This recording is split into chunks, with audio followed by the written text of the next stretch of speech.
Hi everyone, I will be talking today about the future of API management, revolutionizing gateway, developer portal, and GraphQL with everything as code.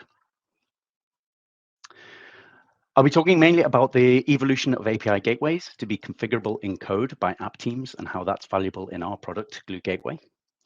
I'll cover the abstraction above multiple APIs that GraphQL brings, which simplifies the mental model of APIs and data and improves the experience of end users. I'll talk a little bit about the importance of developer portals, both internal to organizations and to external third-party developers. And I'll cover some of the tools and patterns that can help with managing everything as code. And first, an introduction to Solo.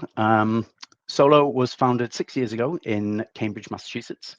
We're a remote-first company with a large presence in North America and Europe, as well as the Asia-Pacific region. And we're the industry's leading cloud-native application networking company. Our motto is every connection, every direction, one API. We've got hundreds of customers around the world, covering many industries.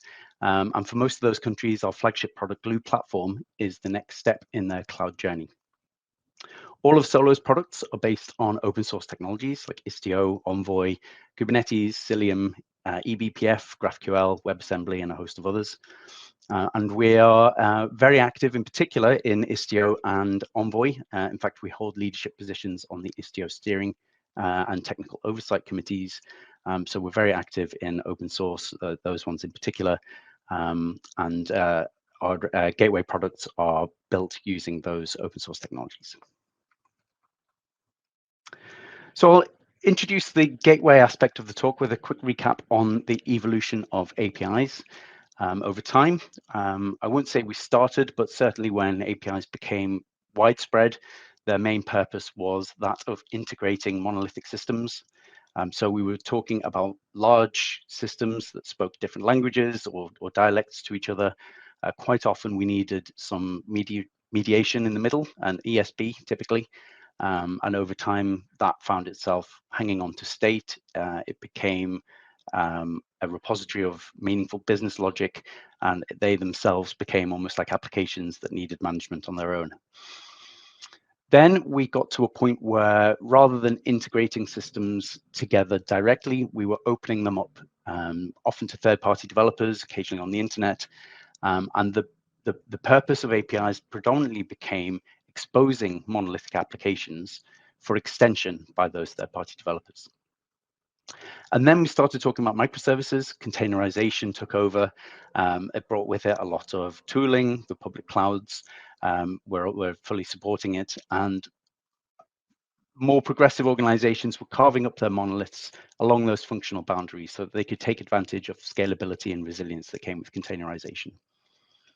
And then finally, the Cloud 2.0 part of this slide, we've brought the public cloud and Kubernetes-based platforms up to scratch to really abstract containerization away.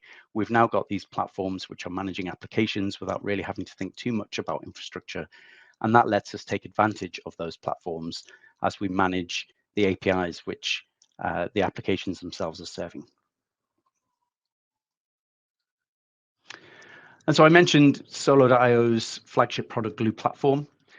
It has three main pillars to it, the top one being the API gateway. That is how we get traffic into our distributed system, our collection of microservices or other applications. That is based on Istio and Envoy, as well as GraphQL for the GraphQL component that I'll be talking about later. We also have a service mesh element to it. That is more for getting traffic around inside the service mesh or the distributed system. That doesn't typically cover getting traffic served to users, but it certainly covers microservices talking to each other and how data and API calls are made within a service mesh. And then finally on this slide, we have the network acceleration pillar, which is how we take advantage of some of the operating system or infrastructure elements of our distributed system to accelerate the network communication and the app connectivity. I'll be mostly talking about Glue Gateway in this talk, and the use cases that we have for Glue Gateway. If anyone watching this is familiar with Istio, these will probably be very familiar to those as well.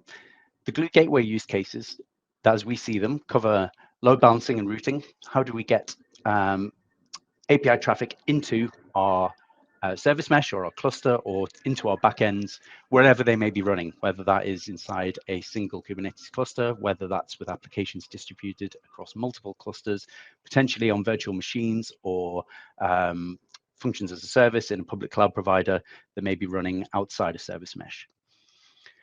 How do you control the traffic that goes in? Do we need to split traffic so that we've got some traffic going to some backends and other traffic going elsewhere? Can we mirror them? Can we test those requests? Can we inject faults? Can we manipulate the traffic so that we're removing sensitive information or transforming them so that the API presented to an external user looks different to the API that's expected when talking to a backend system? On the security side, how do we secure the point-to-point communication from the API gateway through to backend systems or even amongst those systems themselves in the service mesh pattern? But also, how do we integrate identity providers into the API gateway? We can use external authentication and authorization to make sure callers are who they say they are, and they're allowed to do what they're trying to do. And we can also make routing decisions based on that identity that's determined from the identity provider. On the threat prevention side, we need to prevent anything sinister from coming into our API gateway or into our backend services. That's again, authentication, authorization, but also things like a web application firewall, rate limiting policy, which you can declare in Glue Gateway through the Open Policy Agent or OPA. On the observability side of it, how do we know what's going on? How do we know that requests are being served in a timely manner? We can ship the metrics out to a Prometheus or a Grafana that may be deployed as part of the platform, or to an external aggregator that you may be using as part of your organization. You can also set up alerting to make sure that things are staying where they need to be, but making sure that there is action when when things are not working as expected. And then finally, centralized management. In the Glue Gateway case, that's typically multi-tenancy, but also the fact that we provide a single management plane which can span multiple clusters, scores or hundreds of clusters, can all be managed under a single management plane in terms of their app connectivity. Now, I mentioned that Glue Gateway is built on Istio. Istio already includes an ingress gateway, but the purpose of that ingress gateway is fairly simplistic. It is really just to get traffic into a service mesh. It's fairly rudimentary in that regard. And what we have done is we've extended that ingress gateway so that it is more akin to an enterprise API gateway. There are use cases for that, of course, on the previous screen and also on here, and some things that I'll be talking about as well. Things like rate limiting, API security, automated discovery, GraphQL, the developer portal elements, request transformation, and so on. These are things which have taken the Istio ingress gateway and they've really made it an enterprise-ready API gateway. And that is what is the underpinning of Glue Gateway, with features still available using Istio and Envoy. So Istio, we're still using the Istio data plane for this gateway. We've just extended it with extra Istio and Envoy features to turn it into a full-fledged API gateway. The way you configure this API gateway is the same as you would configure Istio today. We have an abstraction on top of Istio to handle some of the multi-tenancy and the multi-cluster elements of it. But it's all Kubernetes custom resources. So that allows anyone who's configuring the gateway to use any tooling that may already be familiar with or may be using already for CI and CD, such as GitOps, which we'll talk about a little bit later on. And why have we taken this approach to an API gateway? Well, one of the reasons is because over previous years, I think we've probably seen the big full lifecycle API suites, the ones that cover full API design, testing, documentation, the gateway element, a portal, dashboards, and planning, and so on. The whole range of the API lifecycle. They have all of the features, but they may not necessarily suit in terms of all of the features that are needed by a given enterprise. They may not be an exact match. So what we're finding is a bit of an unbundling is taking place, where organizations looking for API lifecycle management are picking and choosing different vendors, different products, and different managed services based on the best in breed and specific requirements that they have. So, for example, what we have in the Glue Gateway and the Solo product suite In particular, we have the API gateway and the API developer portal, which you would say are potentially unbundled from a bigger API management suite. The API gateway, of course, can cover things like the composition of APIs, versioning, rate limiting, authentication, authorization, the multi-tenancy element that I've mentioned, both across multiple clusters, as well as multiple users being able to manage and configure things based on who they are and what they need to be able to do, and the observability and analytics element of it. The API developer portal can cover things like the actual APIs themselves through API specifications, API discovery, documentation, API key management as part of the developer portal, as is the Explorer, which makes those APIs available for people to discover and work out how to use. And there's an authentication and authorization element there as well to make sure that the right people are able to see the APIs that are available to them and, where necessary, manage their own keys.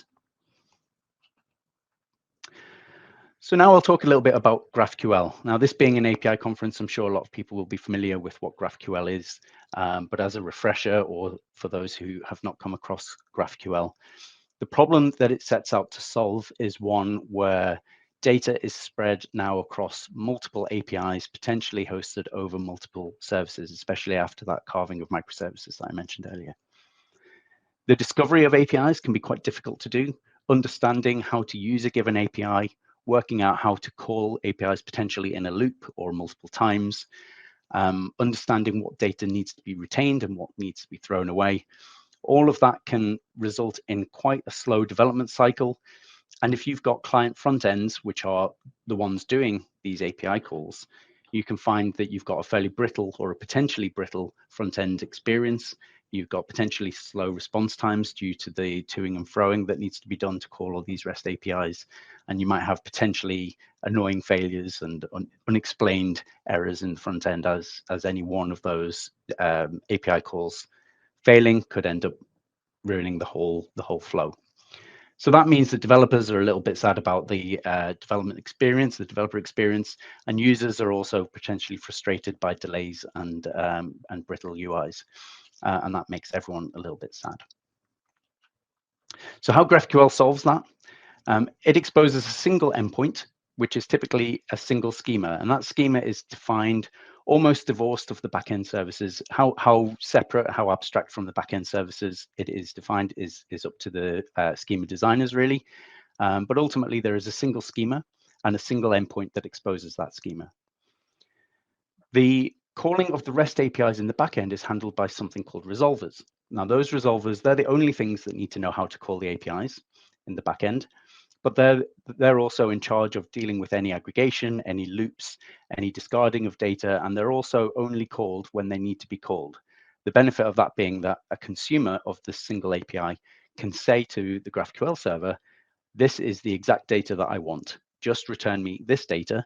And so any data which is superfluous to that does not need to be returned and therefore does not necessarily need to be loaded by the resolvers. So what that means is we have just one API call. The API is fully there in that entire schema, which is documented, which is available. It's only a single place to go to find it. It only returns the data that the client's requesting, and it can scale a lot more easily than multiple REST APIs just in isolation. The benefit there is that we've reduced the developer toil, we've made happier developer teams, happier planners, and we've improved the performance for the front-end client, which has made everyone a little bit happier. And so what considerations need to apply when using GraphQL? We have the ones we've just talked about there, which we call the application interface.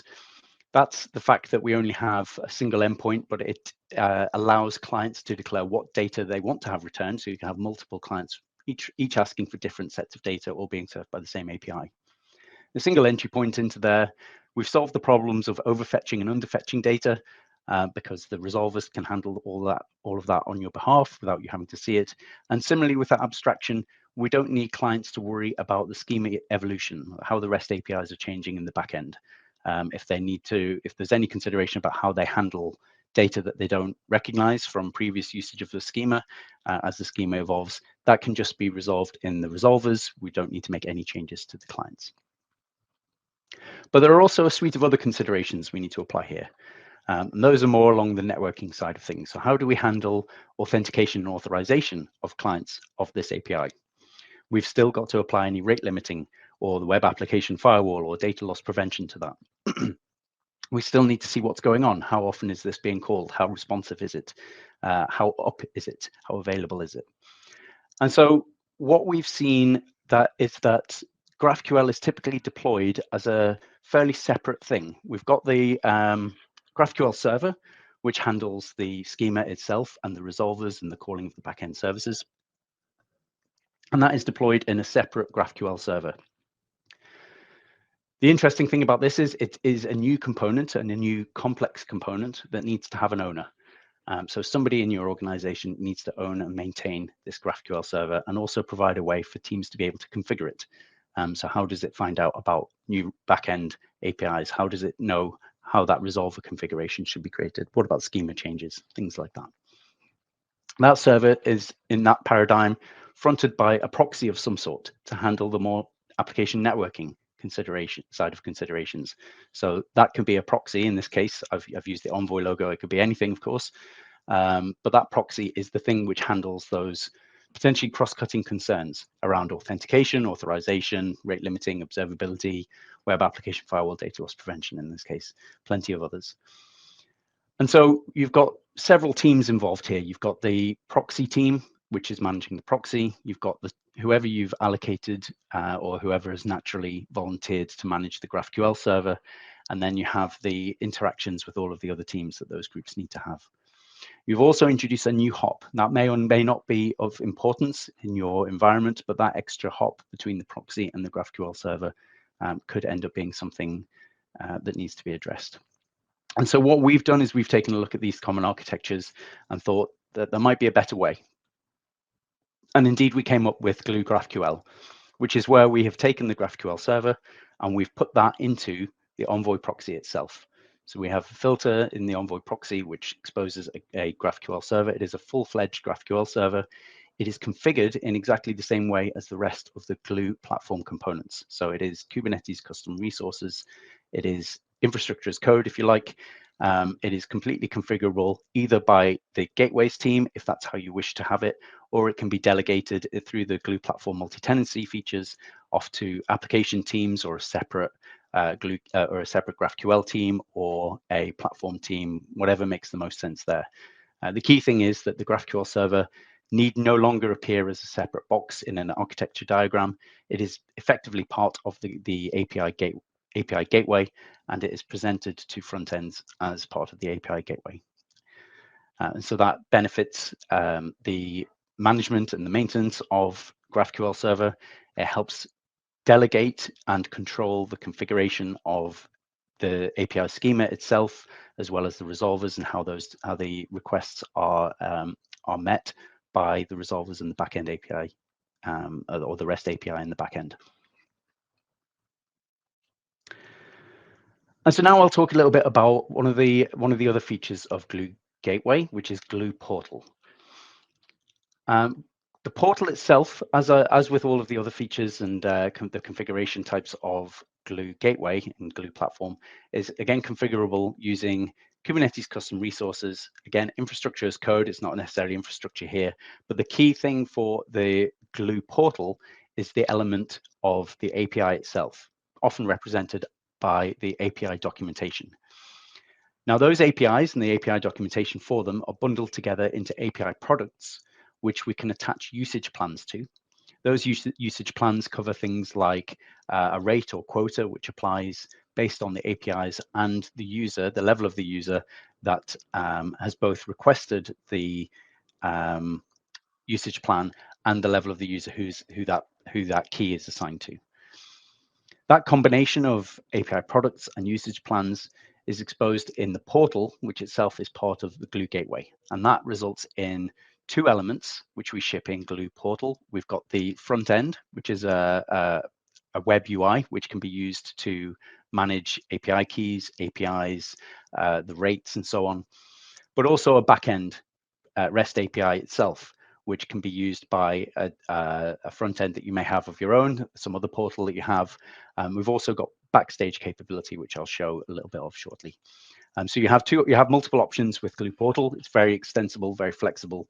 If you want to integrate it into an existing or a new portal front end that you may already have, you're able to do that with our REST API, or you can customize the UI that we have.